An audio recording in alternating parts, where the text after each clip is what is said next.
할렐루야.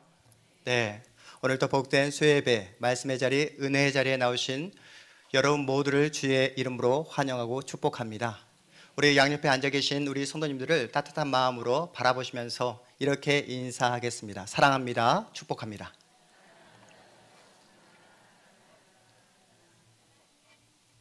네, 감사합니다. 여러분, 따뜻한 봄날이잖아요. 따뜻한 봄날 여러분 사랑하고 계십니까? 모든 사람은 사랑을 하길 원하고 사랑을 받기를 또 원합니다. 그래서 상대가 자신을 진짜 사랑하고 있는지 굳이 꼭 확인받으려 하잖아요. 아들 이한이가 이런 질문을 최근에 저에게 했습니다. 아빠, 동생 수환이와 내가 물에 빠지면 아빠는 누구를 먼저 구해줄 거야? 라는 질문을 던졌습니다. 여러분에게 동일한 질문을 던져볼게요. 여러분 자녀를 이제 두고 계신 우리 성도님들, 여러분 자녀 가운데 이런 질문을 받는다 했을 때 여러분 누구를 먼저 구해내겠습니까? 이 질문을 한 우리 제 아들의 우도 아시죠? 자기를 더 사랑해달라.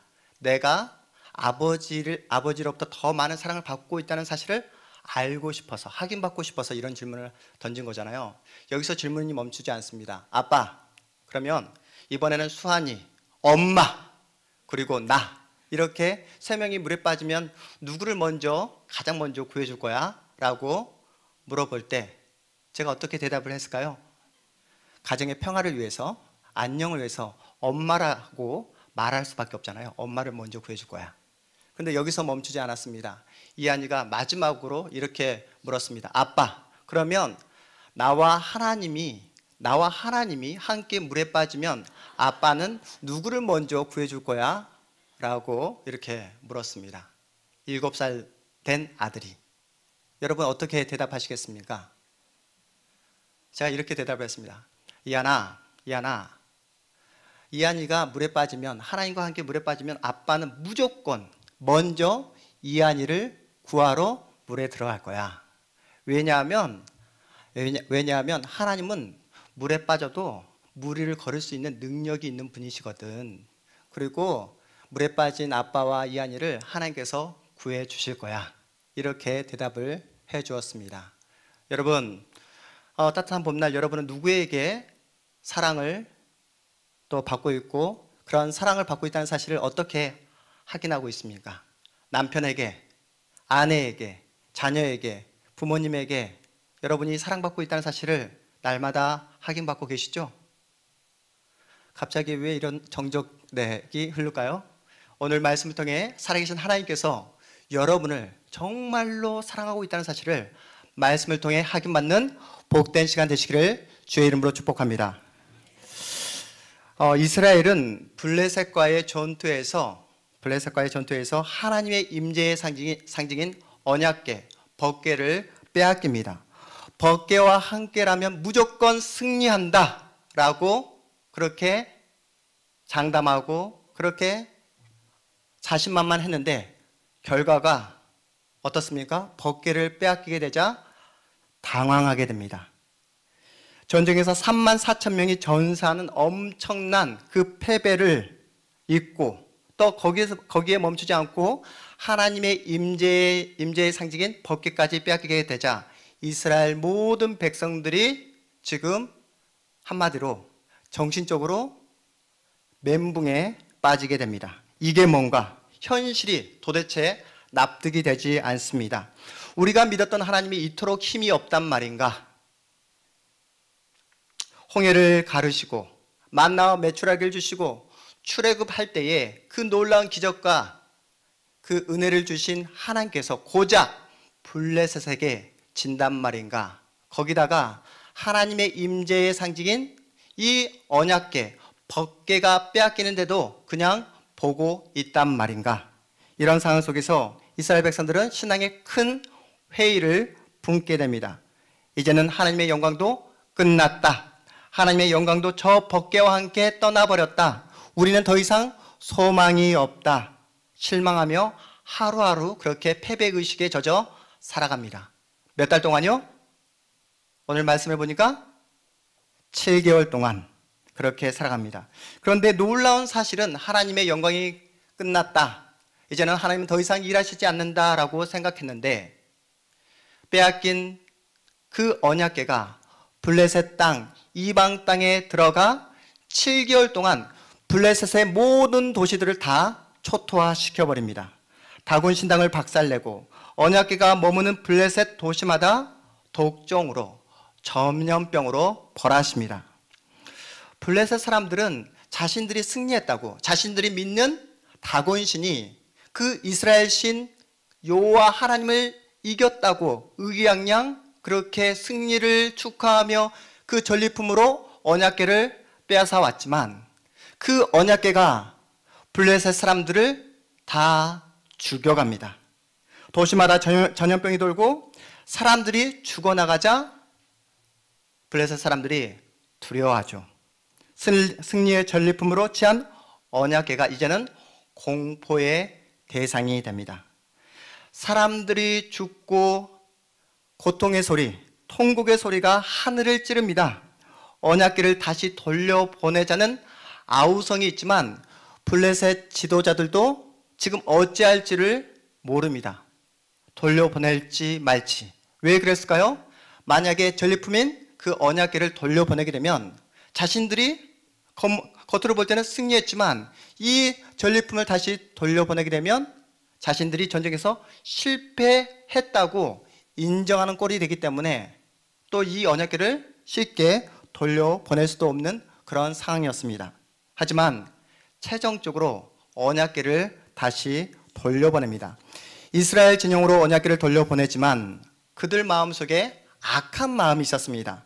자신들이 현재 겪고 있는 이 전염병, 독종, 사람들이 죽어가는 이 현상이 정말로 언약궤 때문인지 아니면 우연의 일치인지를 확인하고 싶은 그러한 잘못된 마음, 그런 시험하고 싶은 마음이 생겨났습니다. 그들은 그래서 멍에를 한 번도 메어보지 않았던 젖소, 다시 말해 암소 2마리의 수레를 끌게 합니다. 왜 젖소에게, 그것도 한 번도 그 멍에를 메어보지 않았던 그 암소에게 수레를 끌게 했을까요? 본능적으로 새끼 송아지를 떼어놓고 엄마 암소가 그 고향을 떠나 이스라엘 진영으로 간다는 게 자기들 생각으로는 말이 되지 않는다고 생각했기 때문입니다. 한 번도 멍에를 매지 않았던 소가 똑바로 걸어간다는 사실은 똑바로 걸어갈 수 없다라고 그들은 이미 판단했기 때문이었습니다. 암소가 새끼를 떼어놓고 곧장 이스라엘 진영으로 똑바로 걸어간다면 그것은 바로 블레셋 지방에 나타난 그 모든 재앙이 언약궤 때문에 온 것이라 그렇게 믿겠다. 하지만 새끼를 돌아보고 새끼 때문에 다시 이 블레셋 지방으로 그 암소 2마리가 돌아온다면 지금까지 겪었던 모든 블레셋의 그 재앙은 우연의 일치였다라고 판단하겠다라는 그런 기준이었습니다. 이렇게 기준을 세우는데 여러분 누가 이런 기준을 세우죠? 누가 기준을 세웁니까? 자기들 멋대로 기준을 세웁니다.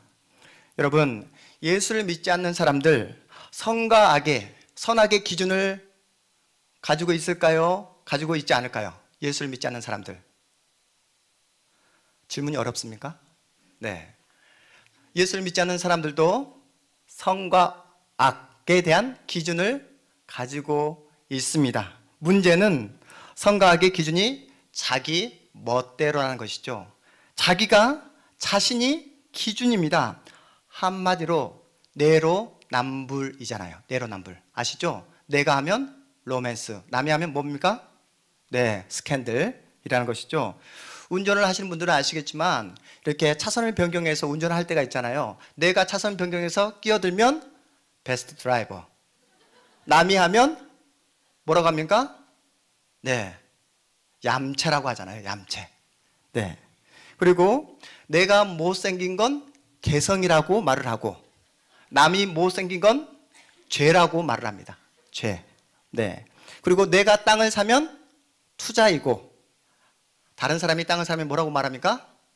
투기라고 매도합니다. 언제나 자기가 자신을 편들고 있잖아요. 자신을 합리화시킵니다. 오늘 본문 우리 12절 말씀, 그래서 다시 한번 읽어보도록 하겠습니다. 12절 말씀입니다.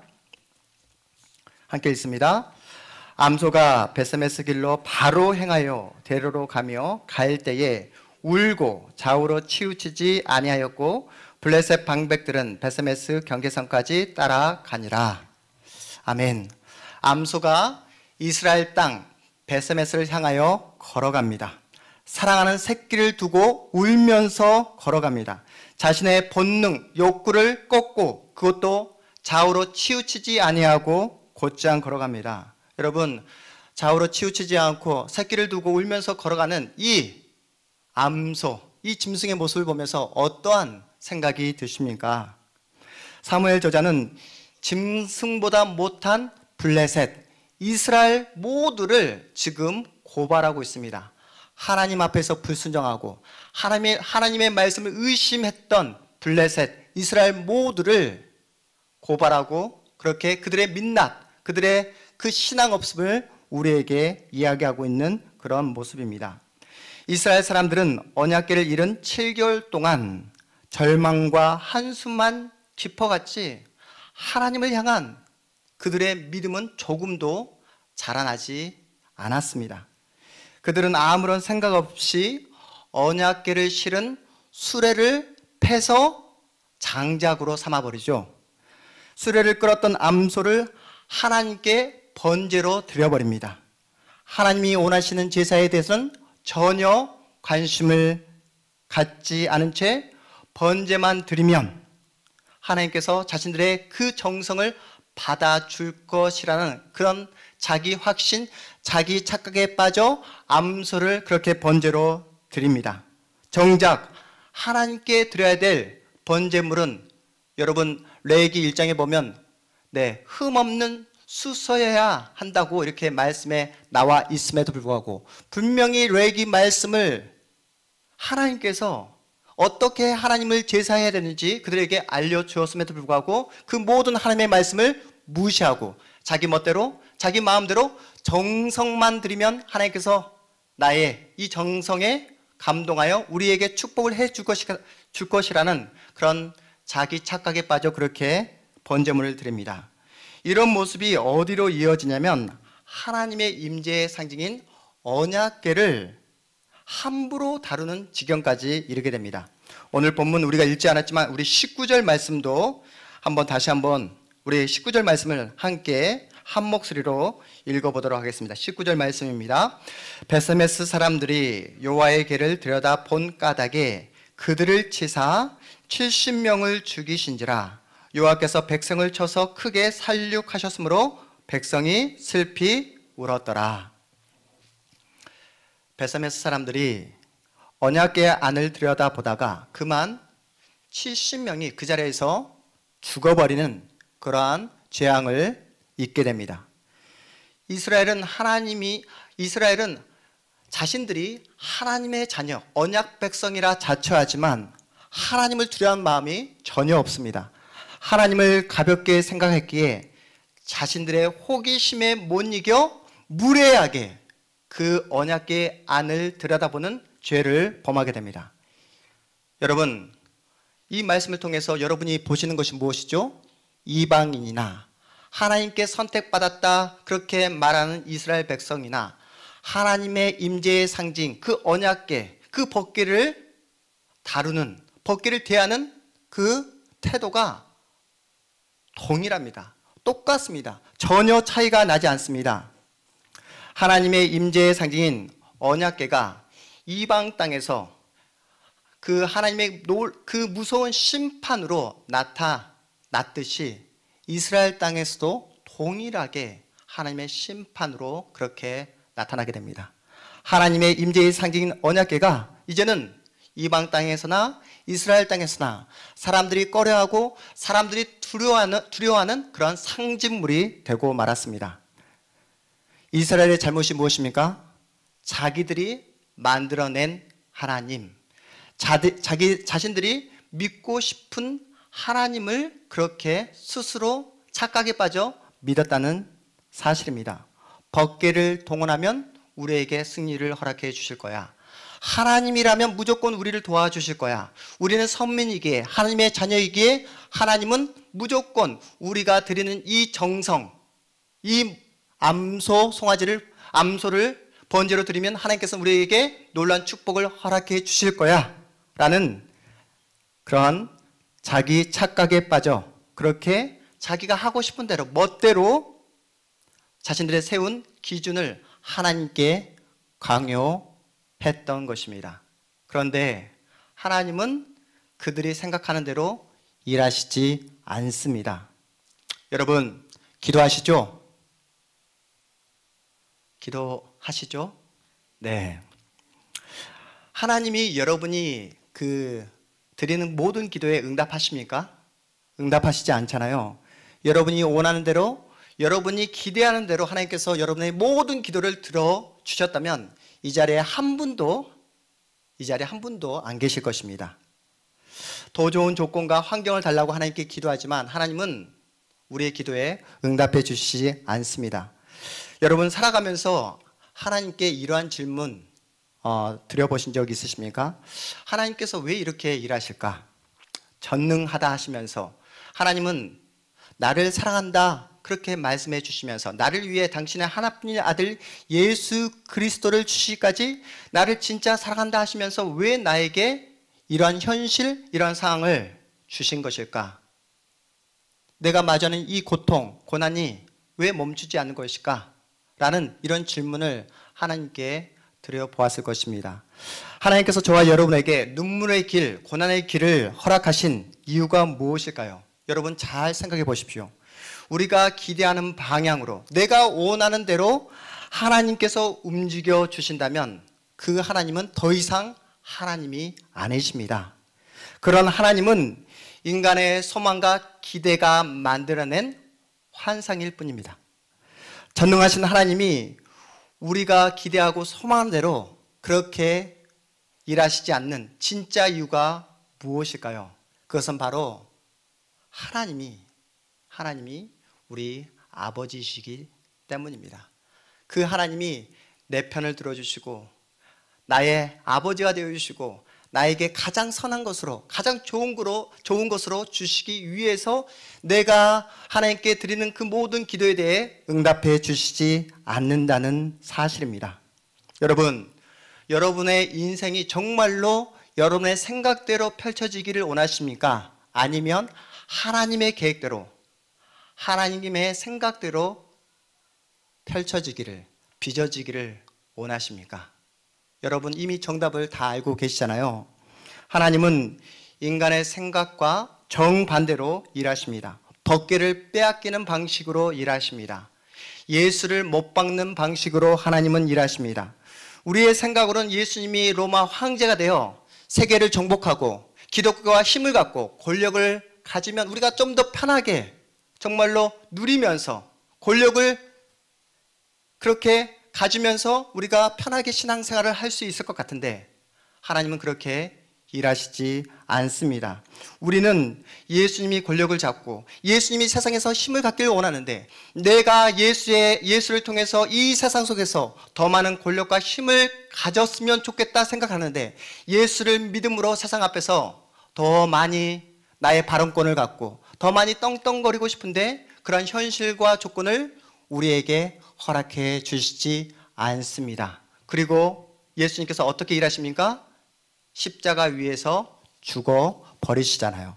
네가 진정 하나님의 아들이거든 그 십자가 위에서 내려와 봐라 라는 그 세상의 조롱과 수모와 그 모든 폭력을 온몸에 받으시면서 십자가 위에서 죽어버리십니다. 그리고 죽음을 깨고 부활하십니다. 우리는 죽음을 이기시고 부활하신 예수님을 믿고 있습니다. 여기에 기독교의 참된 힘이 있는 것입니다. 죽음도 예수를 믿는 우리를 어찌할 수 없다는 그 믿음을 가지고 우리는 오늘을 살아가고 있습니다. 무슨 말입니까? 하나님은 하나님의 방법으로 일하신다는 사실입니다. 종교개혁자 마틴 루터가 이런 말을 합니다.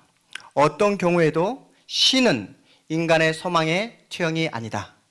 어떤 경우에도 신은 인간 소망의 투영이 아니다. 하나님은 하나님이시다. 라는 이 중심 사상을 가지고 루터는 종교개혁을 일으킵니다. 그리고 이어서 이렇게 말합니다. 그리스도가 베들레헴에서 수천 번 태어난들 당신 안에서 태어나시지 않는다면 당신은 영원히 잃어버린 채 있는 것이다. 그리스도가 십자가에서 수천 번 죽은들 당신 안에서 죽지 않는다면 당신은 여전히 그분과 상관없다. 하나님은 하나님의 방법으로 일하십니다. 결코 인간의 기대, 소망에 맞춰 우리에게 만족을 주시기 위해 하나님은 일하시지 않습니다. 그래서 따라해 볼까요? 하나님은 하나님이시다.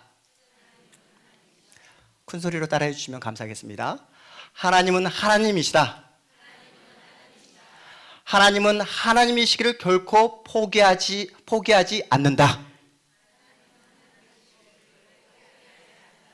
예, 어려웠는데 따라 하시네요. 감사합니다. 여러분, 하나님은 정말 그렇습니다. 하나님이십니다. 내 마음대로, 내 생각대로 움직이는 분이 아니십니다. 하나님은 하나님의 계획대로, 방법으로 그렇게 일하시고 그렇게 우리에게 다가오십니다. 이것이 성경이 우리에게 일관되게 말씀하고 있는 내용입니다. 여러분, 우리 온세기교회 성도님들의 특징이 무엇인지 아십니까? 여러분의 특징이 무엇인지 아십니까? 자신에게 한번 물어보십시오. 나의 특징이 무엇일까? 나의 신앙의 그 어떤 특징은 무엇일까? 우리 온세기교회 성도님들의 특징은 어려움이 찾아왔을 때, 고난이 찾아왔을 때 뭔가 다르다는 것이죠. 제가 최근에 만난 집사님은 이런 말씀을 하시더라고요. 제가 볼 때, 목사님 제가 볼 때 너무나 힘들어 보이고 한숨이 나올 수밖에 없는 상황이었음에도 불구하고 그분이 이렇게 말씀하는 거예요. 목사님, 저는 지금 훈련 중입니다. 목사님, 저는 지금 훈련 중입니다. 예전에는 기도할 때 하나님, 저에게 돈 주세요. 빚을 갚을 수 있도록 주님, 저에게 더 많은 돈을 허락해 주세요. 건강을 저에게 허락해 주세요. 라고 기도했는데 요즘에는 그런 기도하지 않습니다. 요즘에는 하나님, 모든 현실을 복음으로 볼 수 있도록 하나님 제 눈을 열어주세요. 주의 말씀을 들을 수 있는 귀를 열어주세요. 이렇게 기도한다는 거예요. 그래서 목사님 제가 그 집사님 시험했습니다. 집사님 그래도 힘들지 않아요. 이렇게 시험하자 그 집사님이 하시는 말씀이 목사님, 하나님께서 어련히 알아서 길을 열어주시지 않겠어요? 저는 하나님을 믿습니다. 여러분, 이것이 바로 기독교 신앙입니다. 오늘 오전에 제가 권사님 한 분 가정을 신방하게 되었습니다. 권사님의 그 상황이 힘들고 어렵습니다. 권사님이 이렇게 말씀하시더라고요. 과거에는 정말 억울했다고, 정말 너무나 서운했다고, 왜 하나님이 나에게 이러한 고난을 주셨는지 이해가 되지 않아서 서글퍼서 눈물도 많이 흘렸다고. 그런데 지금은 정말 일도 그러한 서운함, 억울함이 없습니다. 라는 그런 말씀을 저에게 하셨던 권사님을 제가 오늘 아침에 만나 뵙게 되었습니다. 권사님 말씀하시기를, 목사님, 정말로 고난을 통해서 하나님께서 저를 만들어 주셨어요. 고난을 통해서 하나님께서 저를 빚어 가신다는 사실을 제가 날마다 매일매일 그렇게 경험하고 있습니다. 이렇게 말씀을 하시더라고요. 목사님께서 말씀하시기를 천국에는 눈물이 없다면서요? 네, 맞습니다, 권사님. 천국에는 아픔과 더 이상 슬픔이 없다면서요? 네, 맞습니다. 그래서 저는 감사하고 있습니다. 천국에 올라가면 감사하고 찬송할 수 있잖아요. 그런데 이 땅에서 고난 가운데에서도 찬송하고 고난 가운데서도 하나님께 감사할 수 있는 유일한 시간은 오늘밖에 없잖아요. 그래서 하나님께 감사하고 있습니다. 라는 놀라운 고백을 우리 권사님이 하시더라고요. 그 권사님께서 마지막에 하신 말씀이 무엇이었냐면, 목사님, 저는 정말로 지금 하나님께서 저를 불러도 여한이 없습니다 라는 고백을 하시더라고요. 사랑하는 성도 여러분, 우리가 세상 앞에서 두려워야 할 것이 무엇이 있습니까? 여러분이 누구를 가졌습니까? 예수를 가졌잖아요. 예수를 소유하셨잖아요. 세상은 우리를 날마다 이렇게 협박합니다. 너 그렇게 살면 바보 취급당한다. 너 돈 벌지 않으면 세상이 너를 업신여긴다. 결국 무엇으로 우리를 협박합니까? 너 그렇게 살면 죽는다 라고 우리를 협박합니다. 그런데 여러분 누구를 가졌다고요? 예수를 가지셨잖아요. 죽음도 어찌할 수 없는 그 부활하신 그 예수님을 여러분 마음 중심에 품고 계시잖아요. 세상이 말하는 돈, 건강, 학벌, 명예, 그 어떤 것도 여러분의 영혼을 흔들 수 없습니다. 세상의 그 어떤 것도 내 영혼에 그 어떤 일도 영향을 미치지 못한다는 사실을 여러분은 정말로 잘 알고 있는 줄 믿습니다. 우리의 영혼에, 우리의 운명에 영향을 주는 분은 누구밖에 없습니까? 예수 한 분밖에 없는 줄 믿으시기 바랍니다. 하나님은 언약궤를 빼앗기는 수모를 당하면서까지, 예수님은 그 십자가에서 그 모든 조롱과 그 핍박과 그 모든 폭력을 받으시면서까지 그렇게 하나님의 일을 하십니다. 어떤 일이요? 여전히 불순종하고 무지하고 나만 생각하고 이기적인 나를 포기하지 않으시고 나를 만나주시는 하나님, 나를 끝까지 품어주시고 용서해 주시고 이해해 주시는 하나님으로 우리에게 찾아와 주십니다. 그리고 우리를 끝까지 품어주십니다. 앞서 제 아들 이야기를 했지만 모든 사람은 사랑받기를 원하고 그 사랑을 확인받기를 원하잖아요. 제가 어제 읽은 기사인데요, 37년간 부모를 잃어버리고 살았던 남매가 극적으로 부모를 만난 그런 기사였습니다. 오빠인 김모군과 여동생 김모양은 1981년 8월 달에 이제 미아가 됩니다. 1981년 8월 달에 실종 당시 오빠인 김모군은 10살, 여동생은 7살이었습니다. 어려운 형편 때문에 부모님은 서울에 가서 일을 하게 되고 그 남매는 할머니와 함께 충남 서산에서 살게 됩니다. 그런데 할머니의 그 건강이 악화되자 그만 사망하게 됩니다. 같은 마을에 살고 있었던 작은 아버지가 이 남매를 거두게 되는데, 이제 한 달 정도 되었을까, 그 남매를 데리고 서울 친부모에게 데려다 주다가 그만 그 아이를 길에서 이렇게 잃어버리게 됩니다. 그런데 그 실종되었다는 그 사실을 친부모에게 알려주지 않고 이 작은 아버지가 막 이리저리 수소문하면서 아이들을 찾다가 얼마 지나지 않아 이 작은 아버지도 사망하게 됩니다. 자녀들이 실종되었다는 사실을 뒤늦게 알게 된 부모는 37년 동안 이 아이들을 마음에 품고 가슴에 품고 날마다 이 아이들을 찾아 다녔다는 그런 기사였습니다.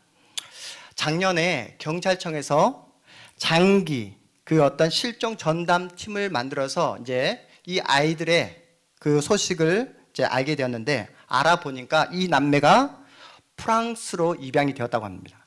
현재 오빠는 우리 나이로 47살, 47세, 여동생은 43세 중년이 되었습니다.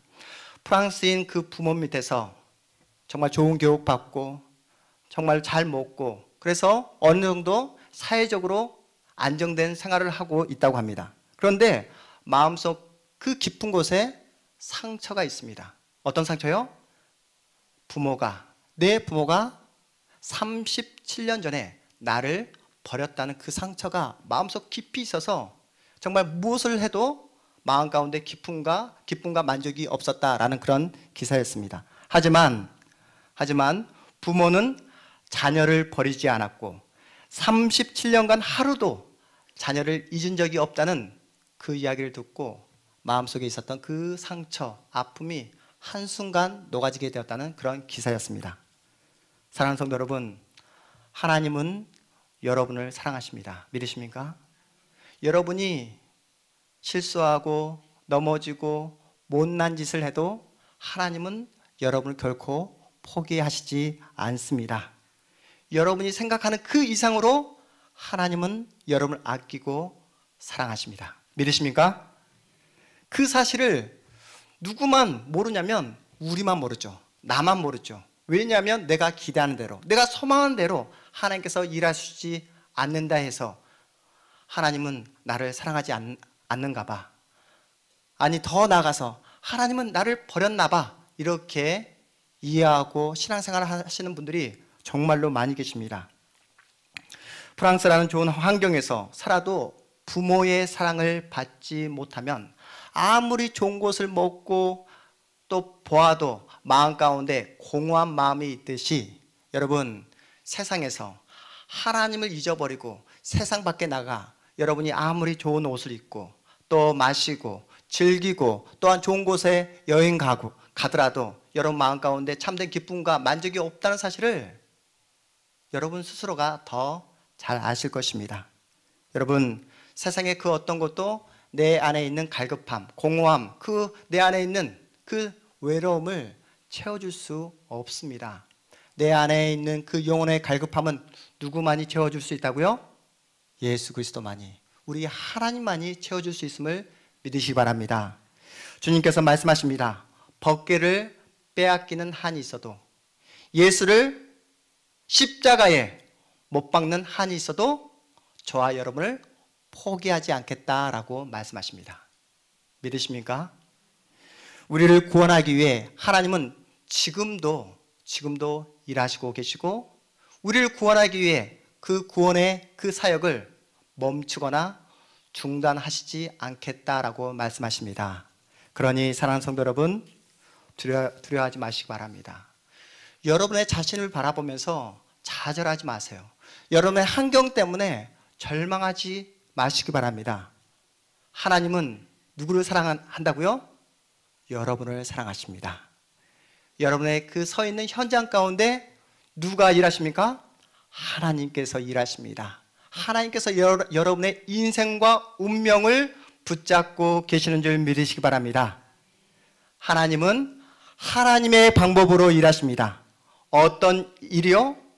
내 입술에서, 내 마음속 깊은 곳에서 그 고백, 그 사랑의 고백, 그 진실한 고백, 어떤 고백입니까? 하나님, 제가 하나님을 사랑합니다. 하나님, 세상 그 누구보다도 하나님을 사랑합니다 라는 그 고백을 받아내기에 오늘 또 하나님은 하나님의 일을 하고 계십니다.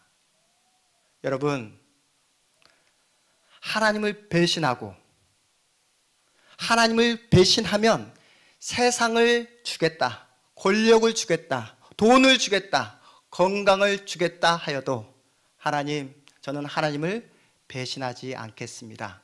그 고백을 받아내기에 오늘도 하나님은 하나님의 방법으로 일하십니다. 믿으십니까? 그러니 여러분, 여러분이 이러한 놀라운 사랑과 은혜를 받았고 또 누리고 있는 하나님의 자녀라는 사실을 여러분 꼭 기억하셔서 여러분의 자리에서 이제는 더 이상 세상 앞에 주눅들어 사는 것이 아니라 당당하게 여러분의 인생을 믿음으로 살아가 여러분의 자리에서 하나님의 영광을 드러내는 복된 하나님의 자녀들 다 되시기를 주님의 이름으로 축복합니다. 우리 찬양하고 기도하는 자리로 나가도록 하겠습니다.